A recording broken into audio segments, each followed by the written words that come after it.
Hari ini Baris Krim Polri juga memeriksa sejumlah saksi untuk laporan kesaksian palsu Aep dan Dede di kasus penyidikan Vina dan Eki 8 tahun silam. Setelah melakukan gelar perkara kasus ini, apakah ada tersangka dalam kasus kesaksian palsu ini? Dan di tengah sidang PK yang bergulir, jika benar terbukti ada pelanggaran dalam penyidikan kasus Vina dan Eki, bisakah jadi bukti baru dalam kasus ini? Kita akan bahas, saudara, bersama dengan sejumlah narasumber. Ada Jutek Bongso, pengacara terpidana kasus Vina yang juga pelapor.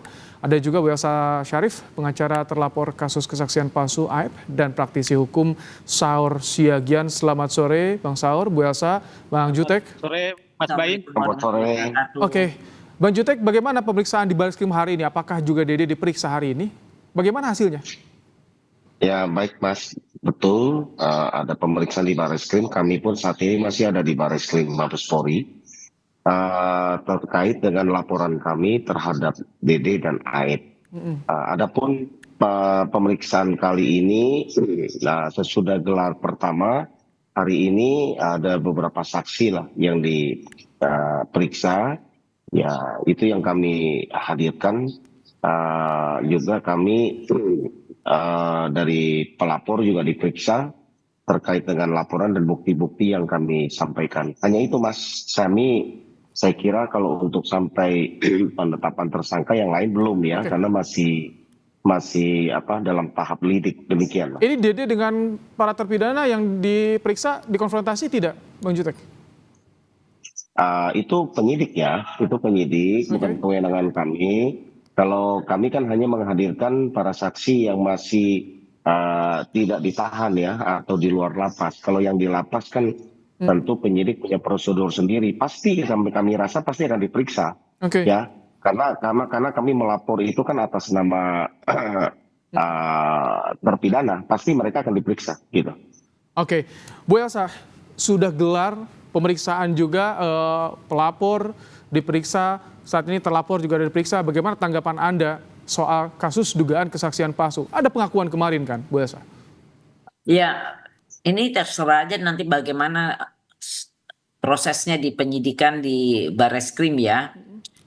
Dan ini kan masih lidik, dan kami juga sudah melaporkan Dede, Lingga Akbar, dan juga yang politikus itu di Polda Jabar. Yang melaporkan adalah Ibtu Rudiana, dan kemudian akun-akun dari politikus juga sudah kami laporkan di Polda Metro Jaya.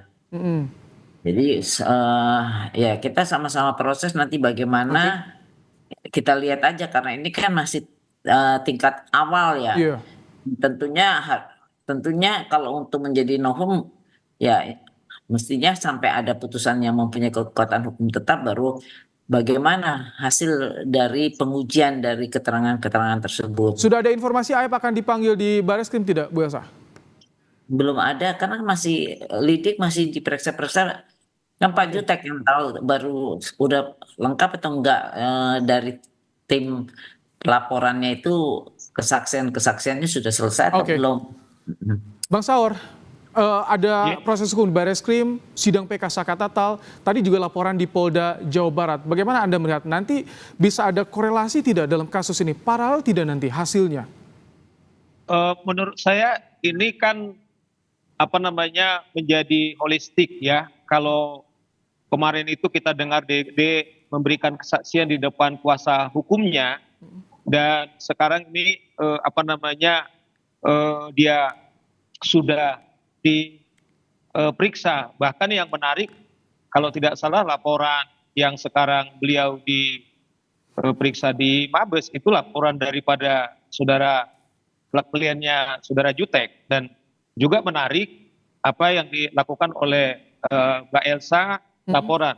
Namun kalau kita mengamati di pengadilan, menurut saya dari kesaksian tadi saudara Lingga Akbar, kemudian juga kuasa hukum daripada 5 terpidana sebelumnya, dan terakhir juga bagaimana penyiksaan yang dilakukan oleh penyidik kepada termasuk yang pemohon PK saudara Sakatatal, semakin terang benderang bagaimana kasus ini sesungguhnya dari awal memang sangat penuh kejanggalan. Bahkan saya dari awal mulai 1,5 bulan yang lalu ketika saudara Peggy Setiawan kemudian ditetapkan oleh Ditkrimun Polda Jawa Barat mengkat 3 DPO, kemudian hanya 1 DPO, dan kemudian itu juga di-counter oleh jaksa penuntut umum dalam PK. Di sini membuktikan bagaimana amburadulnya, bagaimana analisis saya mengatakan bahwa semua ini adalah terdakwa ini fiktif. Menurut saya semakin terbuka. Nah, ini kami maksudnya, juga, Bang Saur, sorry saya potong, terang benderang maksudnya ada indikasi rekayasa di kasus ini dalam konstruksi awalnya atau bagaimana Anda membacanya? kalau kita lihat kesaksian tadi Liga Akbar kan memang dia dipanggil oleh saudara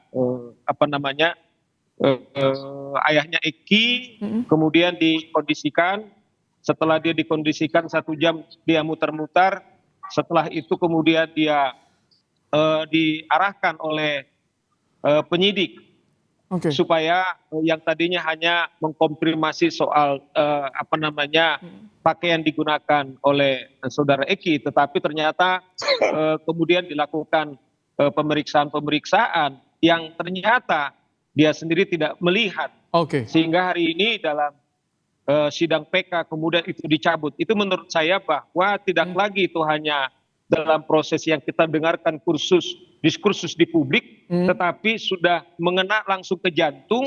Bahwa saya selalu mengatakan bahwa untuk membersihkan kepolisian, saya mengatakan mereka justru berterima kasih dengan PK ini dan juga melakukan penyidikan apa yang sekarang di Mabes Polri. Gitu loh Mas Baim. Bu Elsa, tanggapannya tadi Bang Saur bilang sudah semakin terang benderang berdasarkan dari PK tadi, kesaksian Liga Akbar juga, Bu Elsa.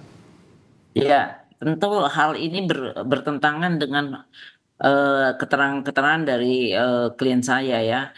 Yang jelas Dede itu bersama-sama dengan Aep, dan kita mengetahui keterangan itu bahwa bagaimana pihak-pihak yang berusaha menekan dari klien saya yang itu Aep untuk Aep Rusdiansah supaya dia mengikuti jejak Dede dan Liga Akbar.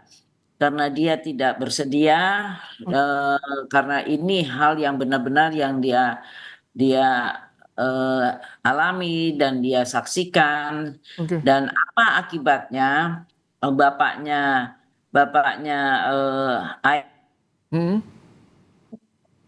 Aep itu terus keluarganya didatangi, diintimidasi dan segala rupa. Dan setelah tahu bahwa Aep ini yang ketakutan dan memberi kuasa kepada kami, Perhaki, sekarang itu kita lagi proses buat laporan kepolisian di Polda Jabar. Ternyata orang tua keluarganya Aep dari maghrib dijemput oleh orang yang tidak dikenal sampai sekarang tidak pernah kembali. Dan ini kepolisian lagi mencari itu keberadaan dari orang tua Aep. Nah, disinilah kita melihat bagaimana adanya suatu hal-hal tindak pidana kriminal penyekapan, mungkin nanti bagaimana hasil dari penangkapan dari Polda Jabar terhadap penyanderaan dari orang tuanya Aep, dan Aep sekarang terus nangis-nangis dan kami sudah membuat laporan semuanya. Itu sudah ditangani oleh Polda Jabar, sudah dilaporkan Polda Jabar, tapi Bang Jutek, baik. Karena mulai dari kemarin maghrib telah dijemput dan dibawa ke suatu tempat, kalau nggak salah di Subang, yang mana kepolisian lagi mencari orang yang ambil dan menemukan bapaknya. Dan kami sudah berusaha juga, tim kita juga mencari. Kami tangkap Bu Elsa. Baik, Bang Jutek, ada dugaan tadi menekan Aep agar mengikuti Dede. Bagaimana? Ada bantahan-bantahan seperti ini dilaporkan juga ke Polda Jabar. Anda melihat seperti apa ini? Jadi gini Mas, kalau kami kan berbicara berdasarkan fakta dan juga keanehan-keanehan yang terjadi. Kalau kita lihat peristiwa ini sekali lagi terjadi oleh karena keterangan Aep dan Dede ke Aibtu Rudiana pada tanggal 31 Agustus 2016. Aibtu Rudiana lalu melakukan penangkapan lalu melakukan interogasi. Ini berdasarkan BAP dan juga fakta ya yang ada di berkas ya. Mengadakan itu interogasi, muncullah 11 nama lalu membuat LP pada tanggal 31 Agustus. Pertanyaan saya, ya kan, ketika Aibtu Rudiana itu membuat LP, dia mengatakan seolah-olah dia ada di lokasi, seolah-olah dia tidak mengatakan itu dia dapat dari si A, si B, si C. Oke. Begitupun di BAP-nya. Atas dasar itu, menurut saya, lalu timbullah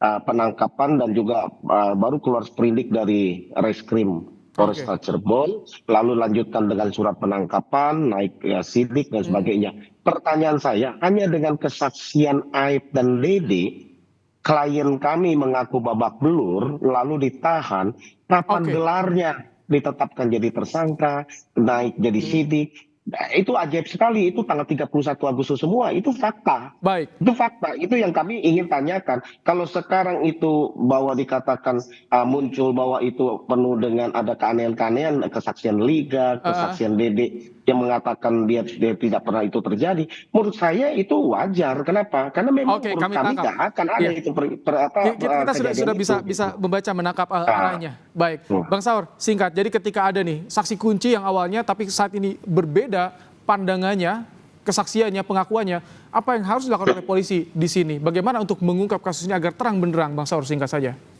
Iya, menurut saya ini kan karena jaksa penuntut umum kan hanya mengandalkan kesaksian daripada Aib, kemudian juga Liga Akbar dan juga Dede. 2 dari 3 ini kan sudah mencabut keterangannya. Bahkan saudara Dede sendiri kan secara gentleman kemudian mengaku siap apapun risikonya, bahkan menghimbau kepada rekannya Aib yang mengajak dia. Ini menurut saya adalah sudah sebagian kerja-kerja daripada membongkar peristiwa ini sudah baik. Nah, kita dorong sesungguhnya juga Kabareskrim untuk maksimal, tetapi juga di sisi lain penyidik-penyidik ini yang kita dengar tadi kesaksiannya yang melakukan penganiayaan karena mereka inilah salah satu juga faktor rusaknya penegakan hukum, itu harus juga holistik. Mereka ini harus juga ditindak supaya jangan kita kemudian masyarakat ini korban. Karena apa? Baik. Ketika polisi menyidik, dia wajib melindungi, mengayomi dan melayani masyarakat kasus apapun. Kami tangkap, Mas Baik. sudah dapat poinnya. Kita tunggu bagaimana perkembangan penyidikannya. Ada 3 proses hukum yang tengah berjalan. Terima kasih Bang Saur untuk pandangan Anda, Bu Elsa, Bang Jutek juga terima kasih telah bergabung di program Kompas Petang sore hari ini.